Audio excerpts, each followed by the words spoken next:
दोस्तों नमस्कार, स्वागत है आपका मेरे इस यूट्यूब चैनल हम लोग में। आज मैं फिर से एक बार पॉलिटिक्स की बात करूंगा और इसमें आज मैं कुछ बीजेपी के प्रेसिडेंट नड्डा ने जो भी रिसेंट में निशिकांत दुबे के बारे में कहा है उसके बारे में मैं आपसे बातचीत करूंगा।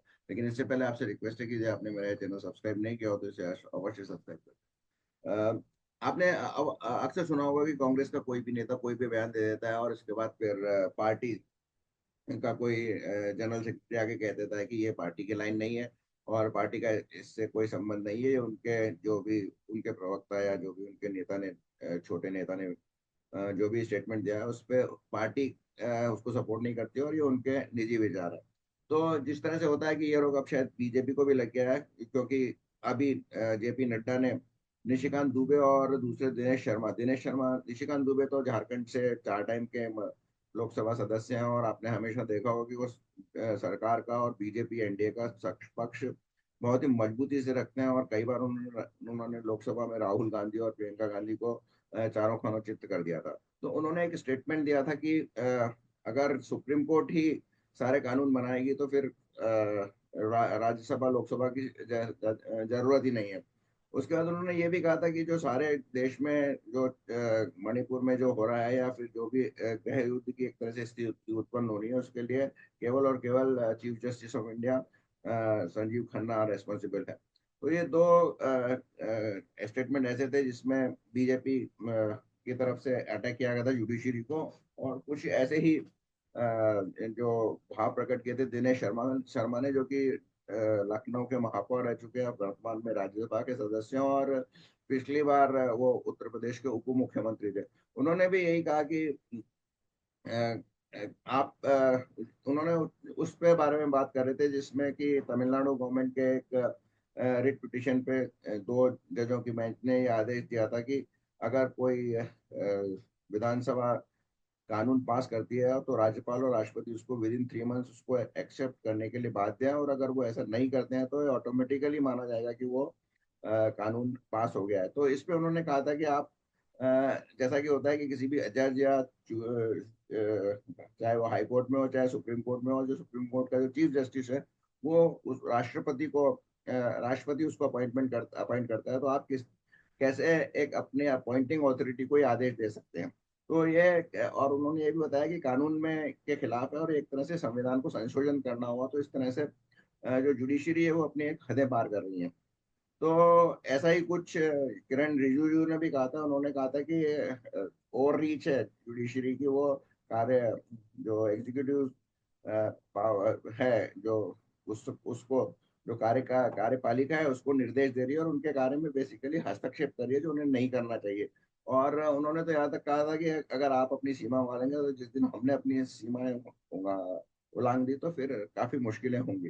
तो ये सब बीजेपी एक स्टैंड ले रही थी। अचानक उन्होंने सुप्रीम कोर्ट या जुडिशरी के आगे नतमस्तक हो गए। जैसा कि नड्डा जी ने कहा, उन्होंने कहा कि मैंने अपने दोनों एमपी और सारे एमपीओ को ये निर्देश दिए हैं कि वो इस तरह के बयान नहीं दें। और निशिकांत दुबे और दिनेश शर्मा दोनों ने कहा कि हम तो पार्टी के कार्यकर्ता हैं और हम तो प्रेसिडेंट के पार्टी के प्रदेश निश्चितों के विरोध नहीं जा सकते और हम ख्याल रखेंगे। तो एक तरह से नड्डा ने, अब ये कहना बहुत मुश्किल होगा कि नड्डा के खुद के विचार थे कि उन्होंने प्रधानमंत्री नरेंद्र मोदी अमित शाह में भी उसकी स्वीकृति थी या फिर संघ की इसमें स्वीकृति थी, ये समय बताएगा। लेकिन फिलहाल नड्डा ने बीजेपी को एक तरह से गड्ढे में डाल दिया है। जो बीजेपी की इमेज अभी एक 2024 के बाद के जो जून 4 जून के रिजल्ट के बाद बन रही थी कि वो एक स्ट्रांग पार्टी है और वो पुरानी पार्टी नहीं है। वो अब कड़े निर्णय लेगी और थोड़ी अपनी स्टैंड भी हार्ड लाइनर्स की करेगी। तो उसमें से कहीं गिरती हुई नजर आ रही है। और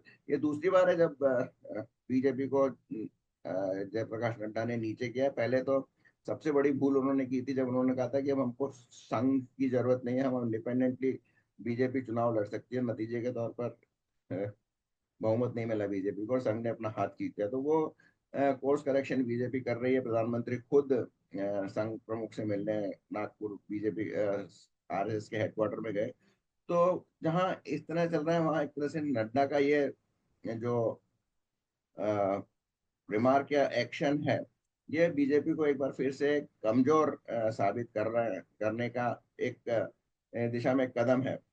और अब जैसा कि ज्यादातर यूट्यूबर्स विशेषकर मेन स्ट्रीम मीडिया में उतने ही आते हैं जो बीजेपी समर्थक या राष्ट्रवादी अपने आप को कहते हैं, वो ये कह रहे हैं कि कुछ बड़ा होने वाला है, क्योंकि और ये जो अभी चल रहा है सन्नाटा, ये किसी बड़े एक्शन तूफान के पहले की अ, एक शांति है, मैं भी ऐसा ही मानता हूँ। लेकिन अगर इस तरह के एक्शन लेंगे बीजेपी, तो फिर क्या तो तूफान लाएंगे और फिर क्या कुछ होगा। तो चलिए देखते हैं इसका क्या असर होता है, और फिर क्या अगले कुछ दिनों में, या फिर ये हो सकता है कि ये जो बड़े एक्शन जिस तरह से बीजेपी लेने वाली है उसके पहले एक ध्यान भटकाने वाली एक बात हो, मतलब डमी स्टेटमेंट हो, ताकि लोग इस पे बात करते सके और पीछे से जो बड़े एक्शन बीजेपी ले उन पर लोगों का ध्यान नहीं जाए। तो हो सकता है, जैसा राजनीति में जरूर कहा जाता है कि हर कोई एक्शन के पीछे एक मंशा ये भी होती है कि वो धर्म ध्यान भटकाने की। जैसा कि होता है जनरली, जब आप एक जासूस लोग या कई पुलिस किसी क्रिमिनल का पीछा कर रहे होते हैं, तो पहले वो एक डमी से करते हैं, और जब वो उसको जो जिसका पीछा कर रहे होते हैं वो डमी को डॉज कर देता है, और वो कॉन्फिडेंट हो जाता है कि उसने पुलिस की गाड़ी को हरा दिया है, और अब वो निश्चिंत हो जाता है उसमें। के बाद जो एक्चुअल जो टीम होती है वो उसका पीछा करने लगती है, और वो अंत में पकड़ा जाता है। ऐसा बहुत सारे नॉवेल्स में, मैंने अमेरिकन नॉवेल्स में पढ़ा है। तो शायद एक तरह से ये एक डमी चाल हो सकती है बीजेपी की, क्योंकि ऐसा स्टेटमेंट वैसे जो निशिकांत दुबे और उन्होंने वो गैलरी के लिए दिया था, इसका कोई मतलब नहीं था, इसका कोई असर भी नहीं पड़ने वाला था। तो देखते हैं क्या होता है। तो ये मेरे थे विचार।